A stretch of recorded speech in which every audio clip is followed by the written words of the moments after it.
Hey everyone, welcome back. Today we're looking at NIO, and NIO wants to venture into Azerbaijan with a local partner, the president says. The electric vehicle maker NIO is preparing to enter Azerbaijan market with its first showroom that is planned for the capital, Baku, co-founder and president Li Hongqing said on Thursday. Now, you know one thing about Azerbaijan, they do host a F1 race and they host it in the capital of Baku. So if you are an F1 fan, you're probably familiar with that. But let's stay on topic of NIO. The expansion follows NIO's recent entry into the Israel market, where it began selling parts of its lineup through local partner Delek Motors. The Shanghai headquarter EV maker is expected to announce its sales and service partner for Azerbaijan in the coming weeks. Now, earlier this week, the 29th conference of the parties to the UN Framework Convention on Climate Change started in Baku with NIO as the automotive partner. The company has been providing mobility services for the head of state, government officials, and other delegators using its EL8, ET7, and the EL6 models as the official reception vehicles. NIO president is also set to deliver a keynote speech titled Blue Sky Coming, Shaping the Future of Smart EVs on Friday, November the 15th. That's today I'm recording this video, ironically enough. So in a video statement shared on social media this Thursday, Li Hongqing described the strategic importance of the expansion to the market, adding that he is very confident about the future of NIO vehicle sales and services in Azerbaijan. And here's a statement from the president, and I quote, "Right now I'm in Baku, the capital of Azerbaijan. Baku is a beautiful city by the coast. Behind me is the Caspian Sea, which is actually the largest lake in the world, not a sea, though it looks as vast as one.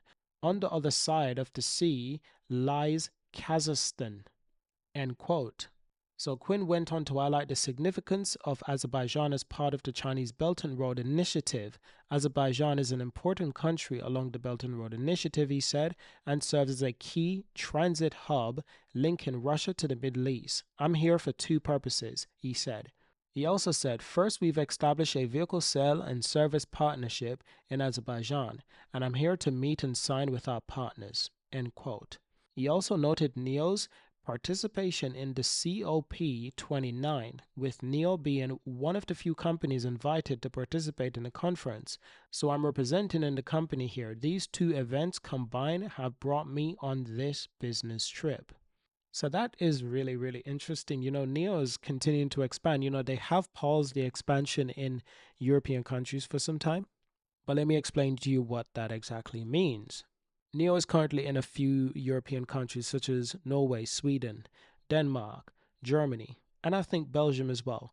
NIO wants to stay in those markets and continue expanding and building up the infrastructure in those markets. While the other markets like France, Spain, Italy, Portugal, the UK, NIO hasn't made a decision on when they're going to restart advancing to those countries yet. They've put that on pause for the time being because you can see with geopolitics right now, everything is so confusing. There's a lot of negotiation between China and the European Union right now due to the tariffs.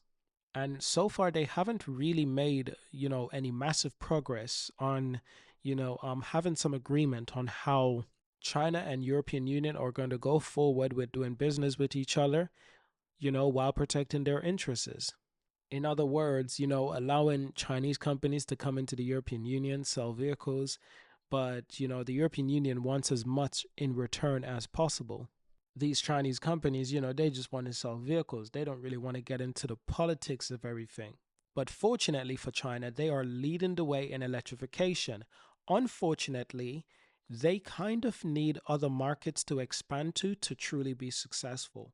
Yes, they can be very successful in China, in Brazil, some parts of South America, the Middle East, Africa, and further Asia as well. Yes, but some of the most key markets, the best place to sell vehicles at the highest premium, it's Europe and the US. And unfortunately, Europe and the US, they know that. So the longer they can hold China back, well, this creates an interesting tension. It means that they're able to negotiate with China to get better deals from China. We've seen it all before, but unfortunately, it puts it definitely puts these EV companies in a tricky position. Tesla was in it as well. Tesla builds vehicles in China. Some of those vehicles are sold in Europe. They also build vehicles in Germany. Some of those are sold in Europe. But the vehicles that they build in China, they would be, but the vehicles Tesla build in China, they would have tariffs applied to them because of these new EU laws. And because of this, Tesla wasn't very happy. So Tesla came out, Elon came out and he was fairly vocal about this. And almost immediately, the European Union, they basically said, well, Tesla will give you a favorable deal. We'll give you special treatment. And it's like, that's interesting. I thought this applied to all Chinese made EVs. And a lot of Tesla vehicles are made in China. China is such a big market. They are so efficient. All iPhones are made in China. There's a lot of things that are made in China. And, right now, the US is trying to implement a ban on Chinese made electric vehicles or Chinese made technology, I should say. It's a potential ban, but understand the implication. How are you going to circumvent this when China is manufacturing everything? Okay, Mexico is becoming a manufacturing hub little by little. But the companies that are manufacturing in Mexico, they're Chinese companies. And China has a great partnership with Mexico. So China Belt and Road Initiative expand far beyond your imagination. So, I think they have the time and the patience to negotiate these tariffs, and we'll see what happens and how that turns out. But in the meantime, Chinese companies such as NIO, they're still expanding to places like Israel and Azerbaijan. In fact, they're not just expanding to, just the Middle East like United Arab Emirates, Dubai. They're also expanding to North Africa. As we know, they've recently, announced that they're looking to expand into Egypt. And I'm guarantee you this, it won't stop in Egypt because there's other places in North Africa that are great for selling vehicles. What about Morocco? Morocco is a great market as well. But then the closer they get to North Africa is the closer they get to further Africa. So you got to look at Africa as a whole. Africa is slowly becoming more and more, geared towards working with China. And due to this, I can see a lot of these vehicles being sold more in Africa rather than European vehicles because the world is changing and China is here to negotiate. And certain places China is winning that negotiation. Yeah, so it's definitely it's a chess game and it's all playing out in global politics, unfortunately. But next on our radar, this company, AVATR. I have no idea how to pronounce it really. Avart, Avar.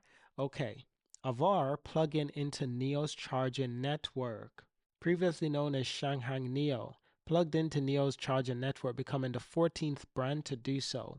The electric vehicle arm of Shanghai Automobile announced that they had entered into a charging service partnership with NIO to connect to the charging network of the NIO Power Unit, NIO Power. So people who own Avar cars, they can find and use NIO Power charging piles through Avar app to get a charging service with wide coverage, efficient, inquiry, and convenient, the EV maker said. So previously, the brand included Chery, Dongfeng, M Hero, Huawei, FAW, GAC Energy, and has announced their access to NIO charger networks. So NIO has actually been partnering with a lot of these brands and expanding rapidly. So I hear a lot of criticism towards NIO. I hear a lot of criticism towards NIO. People just want them to become profitable overnight, do something for the investors. It's all about being patient with this company, really and truly, especially in times like these where it is clear that NIO as a company wants to continue to expand. How can they expand when there's so much restrictions in Europe, in the US? There is difficulties in expanding to these markets because there's difficulty in the politics. So it will take time. People have to be more patient.